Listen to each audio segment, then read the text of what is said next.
দেখুন আমার চাঁপাইনবাবগঞ্জের ভাইয়েরা, আমরা স্বাধীনতার পর থেকে এটাই দেখেছি, লুটপাট, দুর্নীতি, মারামারি, দেশের টাকা পাচার আছে না নাই? এগুলোর পুনরাবৃত্তি আমরা চাই। নতুন পরের বাংলাদেশে এগুলোর পুনরাবৃত্তি না হোক, বলে ঠিক কিনা? আমাদের বিশ্ববিদ্যালয়ের ক্যাম্পাস গুলোতে রিসার্চ হোক, উন্নত মানের রিসার্চ গবেষণা হোক, যেরকম আমরা অন্যান্য দেশে দেখি। যে ছাত্রদের হাতে কলম লেগেছে ওই হাতে অস্ত্রের স্পর্শ না লাগুক, চিন্তা করেন ঠিক কিনা? আমরা নতুন পরের বাংলাদেশে বহুত কথা স্বপ্ন নিয়ে সামনে আগাতে চাই। এখানে এক রাজনৈতিক দল আরেক রাজনৈতিক দলকে শ্রদ্ধা করবে, সম্মান করবে, এমন নেতা আমরা চাই যে নেতা অসুস্থ হলে আমরা গোটা দেশের জনগণ জায়নামাজ পিছিয়ে মোনাজাতে চোখের পানি ছেড়ে আমার নেতার জন্য কান্না করবো, চিল্লা করে ঠিক কিনা? এরকম নয়া রাজনৈতিক বন্দোবস্ত আমরা চাই কি চাই না? এক রাজনৈতিক দল আরেক রাজনৈতিক দলকে নিশ্চিহ্ন করার খেলায় যেতে উঠুক, এটা আপনারা চান? আমরা চাই না। আমাদেরকে সাবধান থাকতে হবে, সচেতন থাকতে হবে। দেখবেন এই যে আমরা ঐক্যবদ্ধ, আমরা সম্প্রীতির বাংলাদেশ গড়তে চাই, আমরা সমৃদ্ধির বাংলাদেশ গড়তে চাই।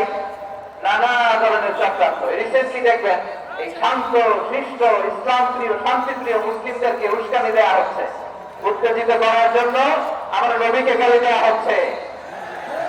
আর ওর অনুভূতি আল্লাহ রাব্বুল ইজ্জাতের নামে এমন অশ্লীল শব্দ ব্যবহার করা হচ্ছে যেগুলো মুখে তোলা আমাদের পক্ষে সম্ভব না।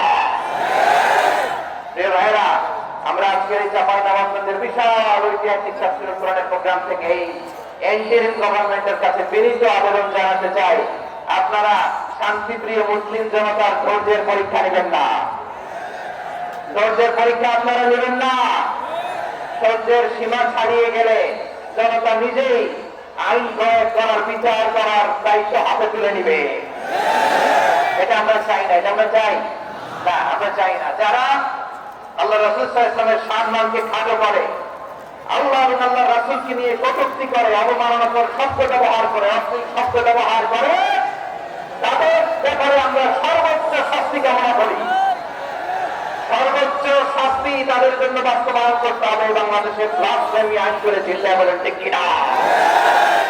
তা নাহলে জনগণ যদি বিচার হাতে তুলে নেয়, এই বিশাল জনস্রোতকে থামানো সম্ভব না।